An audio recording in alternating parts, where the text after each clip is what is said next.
Celtic signing Kelechi Iheanacho. If you'd said to Celtic fans a month ago that'd be happening, they wouldn't have believed you. It's desperation. Desperation, Daniel. Look, we spoke about it the other night on deadline night. Celtic were scrambling about at the last minute, trying to pick up any bargain they could. Looking at the free transfer market, the loan market, losing guys to other clubs. It was a shambolic end to the window for them. And see, when you see Iheanacho's name mentioned, without being disrespectful, you almost kind of laughed because you thought, nah, they're not going to do that. I mean, that's just so obvious. I mean, that's just like phoning the guy that Brendan Rodgers worked with before because he's the only guy left. He's just been released with Sevilla. Now, that's nothing against Iheanacho. A few years ago, he was a really good player. His career has gone a bit awry, I would say, in the last couple of years. But look, it's lastminute.com, and the Celtic fans are quite rightly livid at the moment. The one thing I would say about it is, Daniel, you've got to remember, Kelechi Iheanacho is only 28. Yeah. So it's not like you're picking up somebody the wrong side of 30 who's just there for a pension. If he's got anything about him, and he was a £20 million Manchester City striker, let's bear that in mind as well. So if there's anything there, if there's anything left over, if there's anything inside Iheanacho that wants to kickstart his career, Celtic might accidentally win a watch here. I'm sure that Brendan Rodgers' influence has been part of it. But I'm also convinced, one, he's hardly kicked the ball. Two, if he was looking like reinventing himself, he wouldn't be getting his contract terminated with a year to go. And three, you've still got an issue here with Brendan Rodgers, who's a Celtic manager in a really difficult situation, reduced to signing free transfers at the end of a transfer window after selling a £10 million striker in January, a £17 million winger at the start of the window, and then a £7 million striker, £9 million striker in Adamida, who's become a £6 million striker. That's where the issue is, and I wonder where Brendan Rodgers' head is at right now.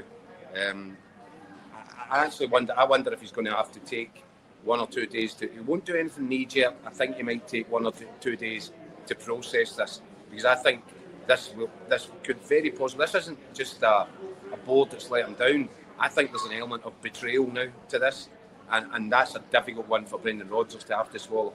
Yeah, if you'd have said to Brendan Rodgers in January when Kyogo left, look, don't worry about it. In the summer, on the last day of the window, we'll get Kelechi Iheanacho in a free transfer. I think you would have accepted that? Absolutely. No chance. No. And as Jacko says, the real problem here for Celtic is it's not just the transfers, it's not just the state of the window they've had. It's the fact that Brendan Rodgers came out at the weekend and said we can't sell Adamida unless we've got a ready-made replacement. There was almost an element of over my dead body. Exactly. And it happened with no replacement, and even then the replacement, and as I say, look, the proof will be in the pudding. Iheanacho might prove to be a really astute signing for him if he finds top form, but Brendan Rodgers wouldn't have swapped Adamida for Kelechi Iheanacho a week ago, so he's not going to accept it just now. We were inundated last night, guys, with people saying a combination of, do you think Rodgers will walk and Rodgers should walk? I mean, do you think that is at all realistic?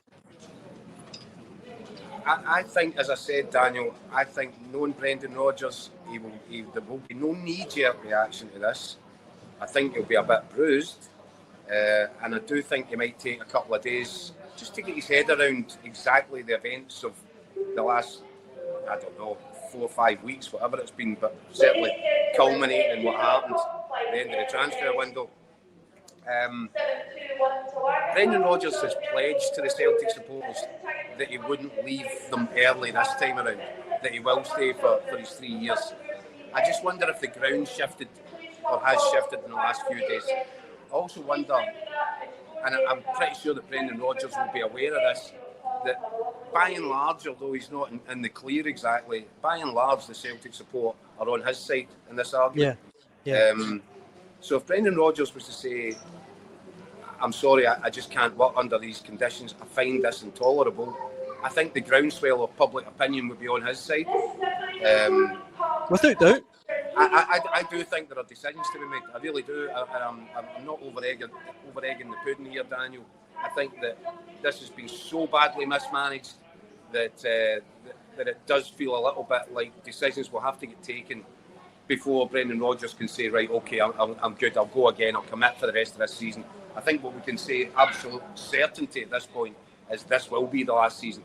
If indeed he does hang around to see it out. We were just saying, Daniel, in the taxi through, it's just a pity in a sense that it is the international week, because you imagine Brendan Rodgers' press conference for the game this weekend. Talk about box office. Oh, It'd be brilliant.